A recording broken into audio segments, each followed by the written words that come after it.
Ce premier coup de pioche des travaux de réhabilitation de la route dégradée de l'axe Abobo à Niama dans le district d'Abidjan, ce lancement des travaux a été fait cet après-midi par le président de la République Alassane Ouattara. Ces travaux vont coûter 7 milliards de francs CFA. L'actualité de ce lundi, c'est aussi le démarrage des inscriptions à la maternelle et au CP1 dans les établissements publics sur toute l'étendue du territoire. Vous en saurez davantage dans quelques instants avec nos reporters qui se sont rendus sur place. Après l'annonce de Barack Obama demandant le feu vert au Congrès américain avant d'intervenir en Syrie du président Bachar el-Assad, l'axe Damas, Téhéran et Moscou se mobilisent contre cette intervention annoncée par l'administration américaine. Et du sport football, les sélectionneurs de l'équipe nationale de Côte d'Ivoire, les éléphants Sabri Lamouchi, étaient face à la presse pour parler de la rencontre Côte d'Ivoire-Maroc prévue le samedi 7 septembre prochain. Voilà pour les principaux titres. Bonsoir et bienvenue à cette demi-heure d'information. Commençons en images par ce grave accident de la circulation survenu ce lundi sur l'axe Azaguia-Dzopé. Le bilan est lourd, 5 morts et 8 blessés grièvement touchés évacués à Abidjan. Il s'agit d'un dépassement mal opéré à un virage selon les témoignages recueillis par les gendarmes rencontrés sur place par notre équipe de reportage. Comme annoncé dans les titres, ce premier coup de pioche des travaux de réhabilitation de la route dégradée de l'axe Abobo-Niama dans le district d'Abidjan. Ce lancement des travaux a été fait cet après-midi par le chef de l'État, le président Alassane Ouattara. Ces travaux de réhabilitation de ce tronçon, long de plus de 4 km, vont coûter plus de 7 milliards de francs CFA. La livraison de la nouvelle route est prévue dans 12 mois. Awa Touré nous en parle. Abobo PK18, ce lundi 2 septembre, le président de la République Alassane Ouattara a donné le premier coup de pioche pour le démarrage des travaux d'aménagement de la route Abobo à Niama et la construction de la voie d'accès à l'hôpital général d'Anyama. Les populations d'Anyama et d'Abobo, pour cette première visite du chef de l'État depuis son élection à la présidence de la République, se sont fortement mobilisées pour lui réserver un accueil des plus chaleureux. Abobo qui, selon le maire Abdama Tunkara, ne se sent ni frustré ni abandonné. Monsieur le Président, voici votre Abobo qui a subi tant de souffrances et d'atrocités, qui s'est battu, résisté et insufflé le courage de la lutte dans la population de notre pays. Monsieur le Président, voilà votre Abobo, qui symbolise à nos yeux les valeurs que vous incarnez et qui ont fait de vous le grand homme d'État que vous êtes. À savoir la conviction, l'engagement, la détermination, la combativité et surtout le vivre ensemble. En ce jour historique du 2 septembre 2013, au moment où vous effectuez votre première visite à Abobo, la population d'Abobo et d'Anyama me charge de vous dire qu'elles ne sont pas frustrées et ne se sont jamais senties abandonnées, car elles étaient sûres que vous reviendrez parce qu'il existe un lien très affectif entre vous et Abobo. Le président de la République s'est dit heureux d'être à Abobo pour cette brève visite, mais une visite très attendue. Je sais que vous attendiez ma visite depuis longtemps.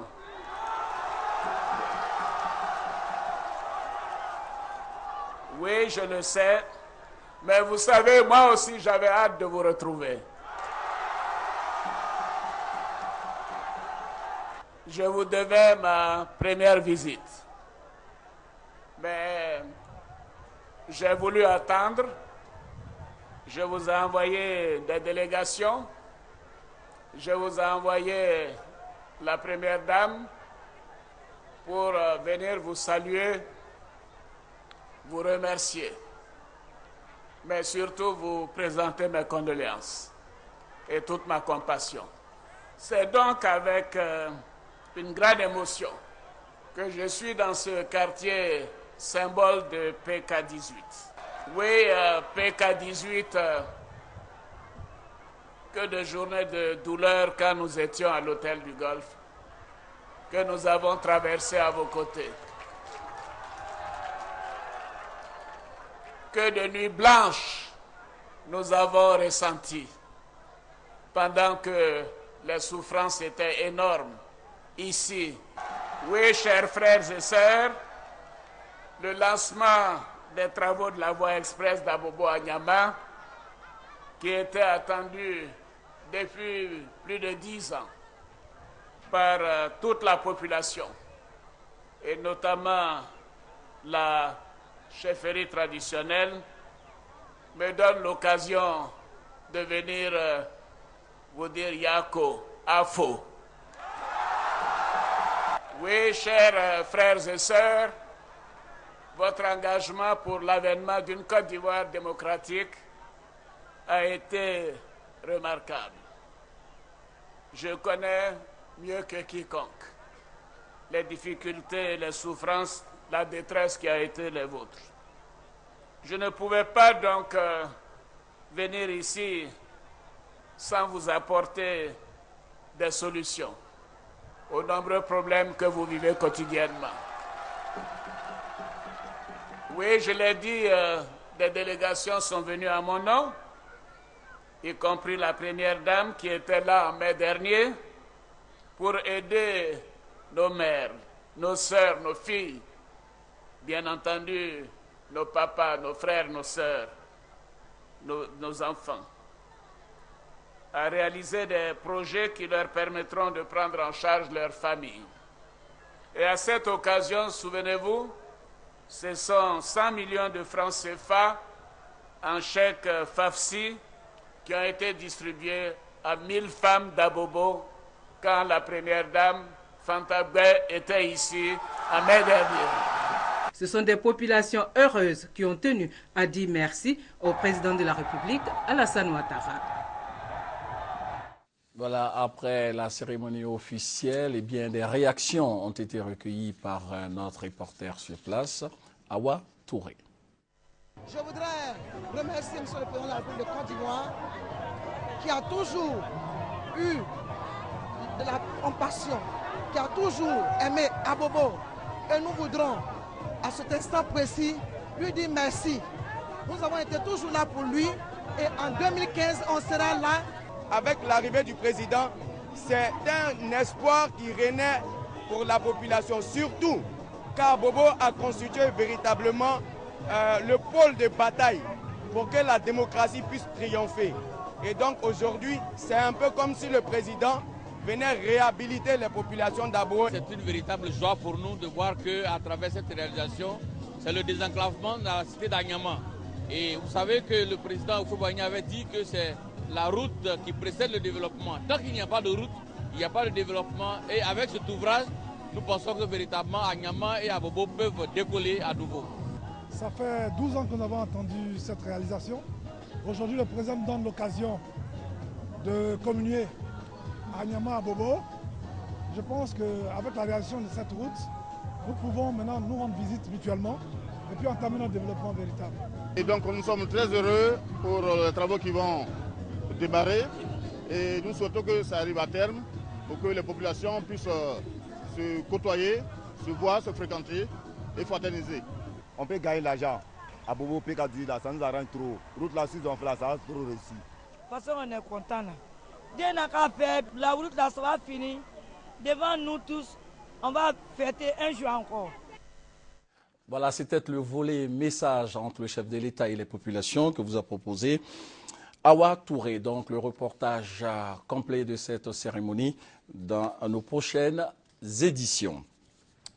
Dans l'actualité également, l'organisation d'un séminaire dans le secteur finance avec pour thème de réflexion le manuel des statistiques des finances publiques 2001 du FMI, le Fonds monétaire international. Ce séminaire organisé par le Centre régional d'assistance technique du FMI pour l'Afrique de l'Ouest s'inscrit dans le cadre de l'exécution de son programme d'activité. Ces travaux visent à renforcer les connaissances des participants sur des opérations financières de l'État de Côte d'Ivoire en conformité avec les normes internationales. Des précisions avec Sylvie Touré.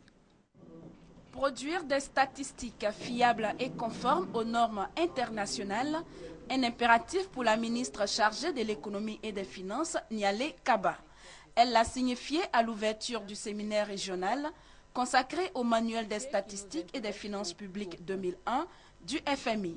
Ce nouveau manuel devrait remplacer celui de 1986, jusque-là en vigueur dans les pays de l'espace UEMOA. Nous savons que le manuel de 2001 contient beaucoup d'innovations par rapport au manuel de 1986 qui nous sert encore aujourd'hui de référence. Sa mise en œuvre se fera par étapes et nous demandera beaucoup d'efforts, notamment pour l'amélioration de nos sources comptables. La Côte d'Ivoire en est parfaitement consciente. Et le Fonds monétaire international va aider ces pays dans ce sens à travers le renforcement des capacités des acteurs impliqués dans les finances publiques, a dit le directeur d'Afritac Ouest, le centre régional d'assistance technique du FMI pour l'Afrique de l'Ouest, Jean Ledem. Chaque pays qui fait partie du MOA doit savoir ce que les autres pays font, parce que finalement l'union monétaire c'est un bien public et pour cela il faut que tous les pays respectent donc des objectifs de dette publique, des objectifs de déficit public. Et pour avoir cette surveillance, il faut avoir des bons indicateurs, des bonnes mesures. Et donc ces statisticiens vont devoir se familiariser avec ces méthodes. Le Centre régional d'assistance technique du FMI pour l'Afrique de l'Ouest a ouvert ses portes à Abidjan en 2003. Il fournit de l'assistance technique et de la formation dans les domaines de gestion économique et financière aux pays membres de l'UEMOA, à la Guinée et à la Mauritanie. Ce séminaire régional qui s'est ouvert ce lundi 2 septembre refermera ses portes le vendredi 6 septembre prochain. Et ce même 6 septembre s'ouvre ici à Abidjan la 7e session ordinaire de la réunion du comité de convergence de la CEDEAO. Les réflexions vont essentiellement porter sur la possibilité de créer une monnaie commune utilisée par les populations de la communauté économique des États de l'Afrique de l'Ouest, la CEDEAO. Et donc, pour l'instant, l'heure est à la réflexion des aspects techniques de cette monnaie commune, réflexion confiée aux experts réunis ici à Abidjan, la capitale économique ivoirienne. Mamadou Kouassi nous en parle. Le programme d'instauration de la monnaie unique de la CEDEAO, analyse des récents développements macroéconomiques et examen de la convergence macroéconomique. Ce sont autant de sujets que vont aborder les ministres des Finances des États membres de la CEDEAO au cours de la 7e session du comité de convergence de l'organisation qui se tiendra le vendredi prochain dans la capitale ivoirienne. Mais avant cette rencontre, les experts en économie se concertent. Nous aspirons à une union économique et monétaire. Et donc, pour pouvoir arriver à une union économique et monétaire, vous savez qu'il faut justement avoir des préalables pour pouvoir converger, pour aller ensemble. Maintenant, comme nous sommes dans des économies différentes, il va falloir justement avoir des éléments qui permettent justement à ce qu'en fait, nous puissions marcher ensemble et aller avec des objectifs bien précis, en se disant qu'en fait, il faut que maintenant chaque État puisse faire des efforts pour pouvoir, par exemple, diminuer les déficits, faire en sorte que l'inflation ne soit pas trop, faire en sorte que la monnaie ne soit pas trop extensive. Et puis maintenant, c'est tous ces éléments-là mis ensemble et qui devaient justement permettre à la longue justement de soutenir une monnaie commune. Le commissaire en charge des politiques macroéconomiques de la CEDEAO souhaite que les résultats de cette rencontre contribuent au développement de l'espace communautaire. Si nous voulons assurer la comparabilité des données des États membres, la crédibilité de notre base régionale et partant de mécanismes de surveillance multilatérale, que les États, à travers les comités nationaux de coordination ou comités nationaux de politique économique, puissent véritablement remplir cette attribution de mise à jour et de gestion de la base de données qui est la leur. Si les conclusions de ces études aboutissent, la libre circulation et le libre-échange seront une réalité, avec une monnaie unique dans l'espace communautaire. Des initiatives qui vont booster le développement économique et social des États membres de la CEDEAO. Et sachez que le système des Nations Unies en Côte d'Ivoire veut simplifier les procédures de transfert de fonds dans le cadre du financement des projets des différentes structures bénéficiaires. Et pour mieux comprendre ces procédures de transfert, eh bien, des représentants de ces structures bénéficiant de l'aide financière des Nations Unies sont en formation sur l'utilisation pratique de l'autorisation de financement et de certification des dépenses. Des précisions avec Herman Niamia. Ce formulaire, le FES, l'autorisation de financement et de certification des dépenses, sera en janvier 2014 le seul formulaire de transfert des fonds que va utiliser les agences du système des Nations Unies. La mise en œuvre de ce formulaire est l'aboutissement de 2 processus. La réforme des systèmes des Nations Unies qui exige plus de simplification et une harmonisation des procédures des différentes agences et la coordination de l'aide qui, depuis la déclaration de Paris, insiste davantage sur l'utilisation des systèmes nationaux. Ce qui s'est passé, c'est que chaque agence du système des Nations Unies avait ses règles, ses procédures, ses formulaires quand il transférait des fonds au gouvernement. Cela créait, disons, beaucoup de travail d'administration et de gestion du côté du gouvernement. Donc, avec le nouveau système, c'est un seul formulaire que ces agences vont remettre au gouvernement. Les services gouvernementaux qui doivent recevoir des fonds et les justifier n'auront plus besoin d'envoyer aux agents du système des Nations Unies toutes les pièces comptables. Seule l'utilisation de ce formulaire suffira. Cette formation à leur intention sur l'utilisation du FES va durer 3 jours. Selon Diaby Lassina, représentant le ministre d'État, ministre du Plan et du Développement, ce formulaire arrive à point nommé. Son utilisation va réduire les coûts de transactions ainsi que la multiplicité des procédures et règles des Nations Unies. L'actualité ce lundi, c'est aussi le démarrage des inscriptions à la maternelle et au CP1 dans les établissements publics sur toute l'étendue du territoire.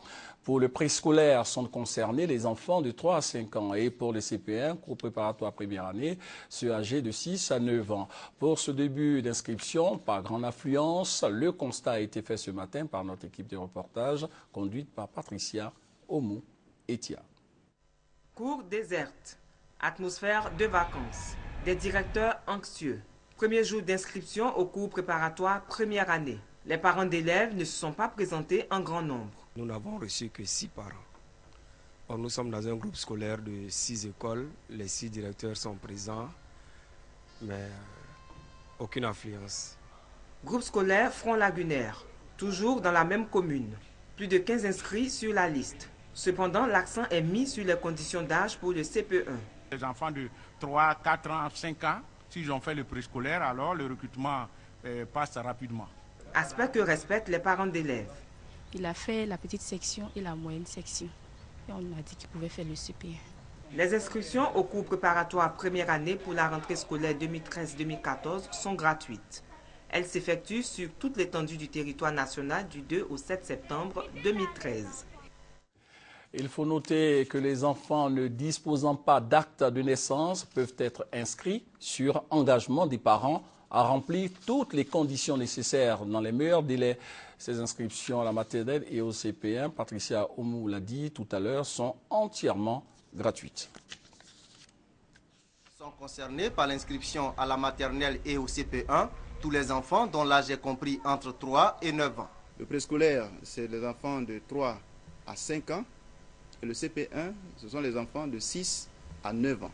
Il ne s'agit pas de prendre seulement les enfants qui ont des extraits de naissance. Tous ceux qui n'ont pas d'extrait de naissance et qui sont dans la tranche d'âge que j'ai indiquée, il faut les prendre en compte. Je précise que c'est une opération qui est entièrement gratuite. L'inscription au CP1 est entièrement gratuite. Pour cette rentrée scolaire 2013-2014, prévue le 16 septembre 2013, la tutelle veut donner la chance à tous les enfants de s'instruire. Par le passé, le directeur d'école faisait ce recrutement en fonction des capacités d'accueil de son école. Si c'est une école de 2 classes, ça veut dire qu'il y a 2 CP1. Les 2 CP1 ont peut-être une capacité totale de 100 places. Donc le directeur, son souci, c'est de remplir les 100 places. Mais aujourd'hui, ce que nous voulons, il faut certes remplir les 100, mais il faut nous dire exactement combien d'enfants, en plus des 100, sont en âge d'aller à l'école, de sorte que nous prenons des dispositions pour que dans un avenir très proche, nous puissions prendre en compte ces enfants-là. Débuté ce lundi 2 septembre, l'inscription des tout-petits à la maternelle et au CP1 s'achève le samedi 7 septembre prochain.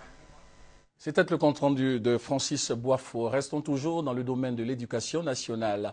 Les ONG École pour tous de Boaké et Soleil Levant de Bondoukou ont mis à la disposition des populations 40 classes passerelles pour la rentrée scolaire 2013-2014. Un soulagement pour les parents d'élèves, nous dit notre reporter Charles Tatou de la station régionale RTI Boaké.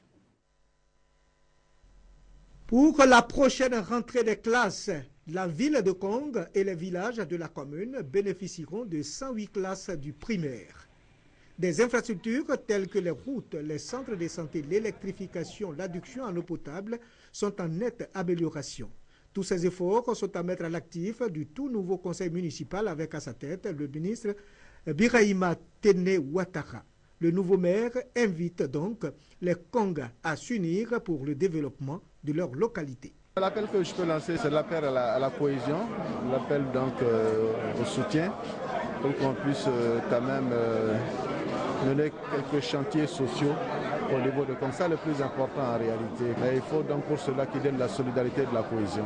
Sur place, les différentes composantes de la population sont prêtes à soutenir toutes les initiatives allant dans le sens du développement de leur localité. En payant les taxes, et nous devons obtenir ce que nous voulons avoir. Donc vraiment, je suis vraiment prêt à dire à tous les commerçants de faire face au paiement des taxes. Les femmes, elles améliorent leur commerce et qu'elles acceptent, elles laissent les filles aller à l'école au lieu de les mettre dans des foyers comme des bornes et puis éviter l'exode rural des filles. Nous incitons les jeunes à aller beaucoup à l'école, surtout l'école des Blancs. Si aujourd'hui on parle du président Alassane Ouattara, c'est parce qu'il a été à l'école. Si on parle du ministre Ibrahim, c'est parce qu'ils ont été à l'école. Donc nous exhortons les jeunes à se rendre beaucoup à l'école. Aujourd'hui à Kong, il est difficile pour les nouveaux fonctionnaires de se trouver un logement. Toutefois, l'équipe municipale procédera dans les tout prochains jours à la pose de la première pierre du projet Opération immobilière à Kong. Cela va soulager à coup sûr les nouveaux fonctionnaires en service dans la localité. Voilà, c'était un reportage relatif au développement économique et social de la ville de Kong, dans le nord du pays. Au Sénégal, Aminata Touré a été nommée hier dimanche Premier ministre par le président Macky Sall. L'ancienne ministre de la Justice prend la tête du gouvernement sénégalais. Après le limogeage d'Abdoul Mbaye, Aminata Touré, nouveau chef du gouvernement sénégalais, doit faire connaître la formation de son équipe dans les prochaines 48 heures. Voici le nouveau Premier ministre du Sénégal. C'est une femme. Elle s'appelle Aminata Touré et c'est elle-même qui a annoncé sa nomination. Monsieur le Président de la République, Son Excellence Monsieur Macky Sall, m'a fait l'honneur de me proposer de diriger la nouvelle équipe gouvernementale. Je voudrais rendre grâce à Dieu et le remercier pour la confiance, la marque de confiance. Et j'ai accepté ce poste avec beaucoup d'humilité. Aminata Touré remplace Abdoul Mbaye qui a été remercié après 17 mois à la tête du gouvernement sénégalais. Rien n'a filtré sur les raisons de son limogeage. La presse évoque son manque d'efficacité et ses éventuels liens avec l'affaire Hissène Habré. L'affaire Hissène Habré, un dossier qu'Aminata Touré connaît bien. C'est elle, en tant que ministre de la Justice, qui a tout fait pour obtenir le procès de l'ancien dirigeant tchadien accusé de crimes contre l'humanité. Elle a aussi supervisé la traque des biens présumés mal acquis par des dirigeants de l'ancien régime, faisant même arrêter Karim Wade, le fils de l'ancien président. Madame Anticorruption est une femme de conviction, mais pour l'opposition, sa nomination est surtout politique.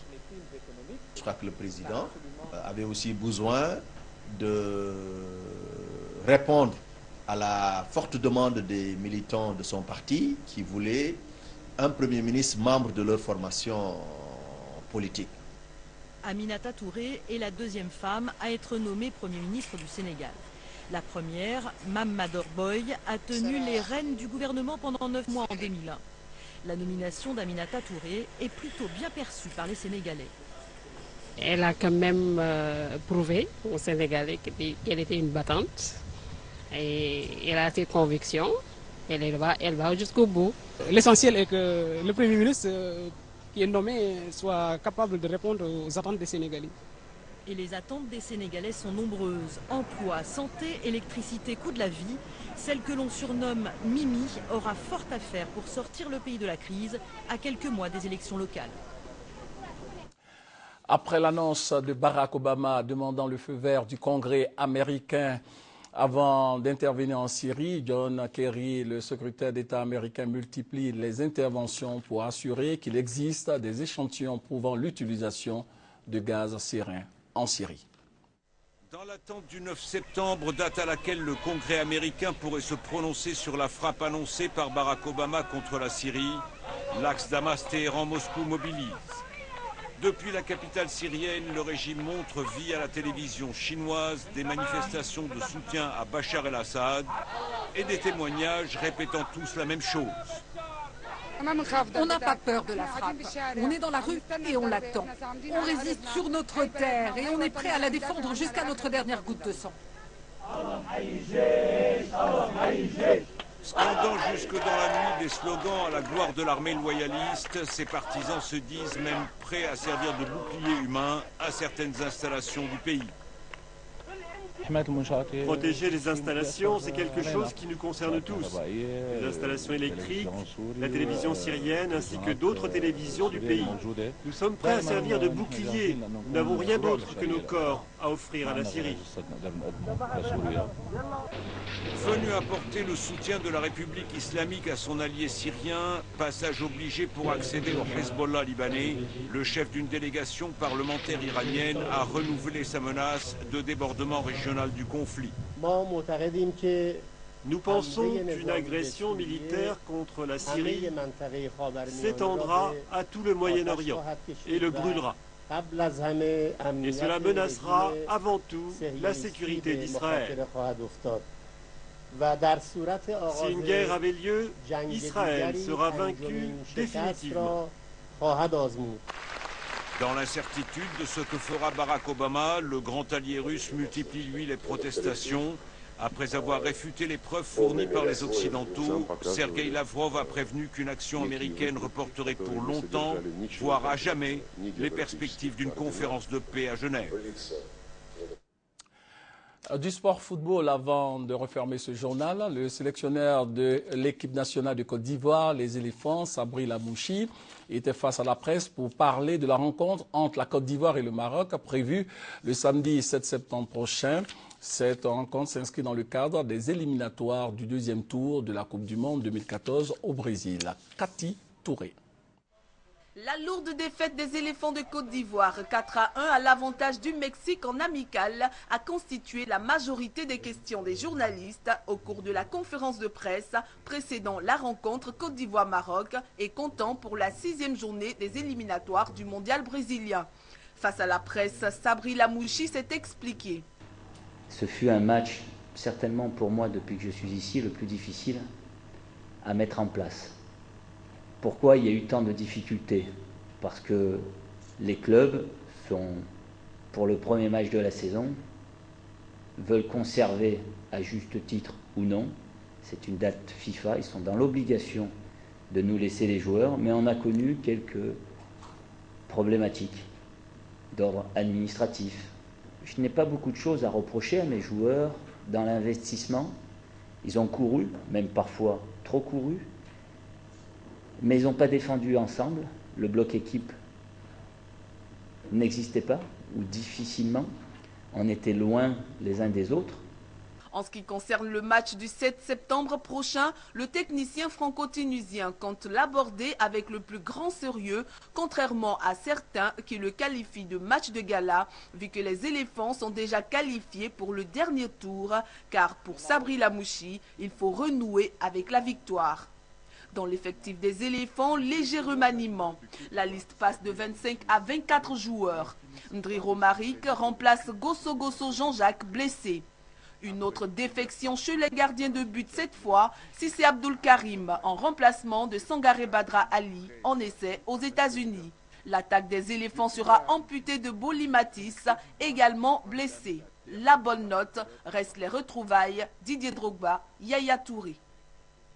Voilà, le service sport de RTI1 vous donne rendez-vous tout à l'heure à 21 h pour le point complet de l'actualité sportive dans lundi sport présenté par Benson Pierraka avec des invités, les internationaux ivoiriens Didier Drogba et Kolo Touré sur le plateau, et ces deux seront accompagnés du sélectionneur national Sabri Lamouchi. Ne décrochez surtout pas.